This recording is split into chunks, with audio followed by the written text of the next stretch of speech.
Welcome to California in Focus. I'm Eliana Kernodle. California Governor Gavin Newsom claims tourism spending hit record levels, but that is only part of the story. Joining me to tell us more is the Center Square's California reporter, Kenneth Schrupp. Kenneth, what did Governor Newsom say in his press release, and what details were missing? Well, Newsom did say that record-breaking tourism spending hit $150 billion, citing this report from Visit California. When you actually do read the report, it says that tourism spending is down 14% from 2019 once you actually account for inflation.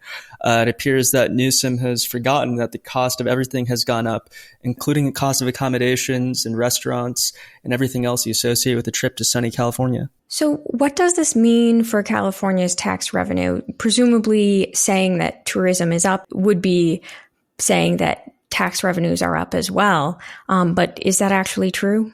It's mixed. The report does say that there's been a 3% increase in non-inflation adjusted tax dollars from tourism. But that means when you account for inflation, tax-related revenues are down about 16% or even more than spending. What this does tell you is California people are simply spending less when they do visit California. Another piece of data for this is that employment in tourism-related fields is now up to 98% of 2019 levels, which is the peak. And these two facts combined suggest that people are still coming to California. There's a lot of demand to come to California, but people are trying to save money by spending less where they can. One thing that I do want to note is the governor's office reached out after the story was published to tell us that, people can try to undermine California's success all they want, but the fact is tourists keep visiting the fifth largest economy on planet Earth because of all our state has to offer, and the data supports that. On background, the governor's spokesperson also said that hospitality and leisure jobs have doubled since April of 2020 as some kind of boast to the state's success.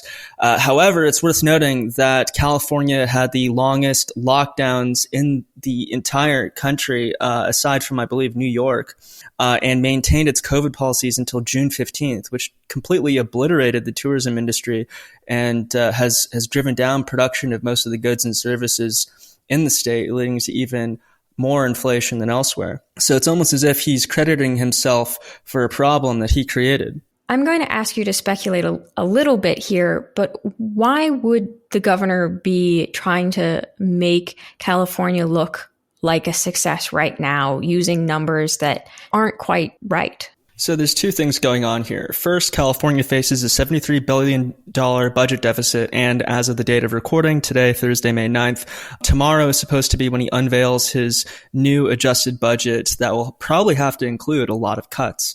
As he does this, he wants to make sure that confidence in California is high, because if California's credit rating goes down, as it's likely to do, that means that borrowing for the state will get more expensive, meaning that the state will need to cut even more services, because it's typically, public sector unions that determine how a lot of this money is spent in California because of their significant power in elections in the state.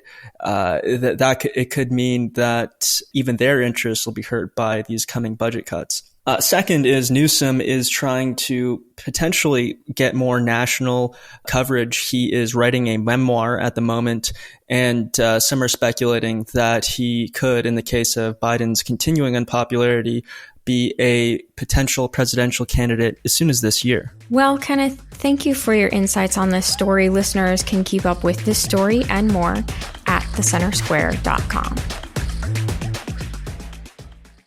Do you care about classroom curriculum, transparency policies, and how your taxpayer dollars are invested in education, but you find it hard to cut through the partisan noise? Chalkboard News is bringing you straight news reporting on public K-12 education. We're talking news without spin. Chalkboard News publishes fact-based stories that make sense to parents, teachers, and readers who have skin in the game. Get this news delivered to your inbox for free by signing up at chalkboardnews.com. Subscribe today at chalkboardnews.com.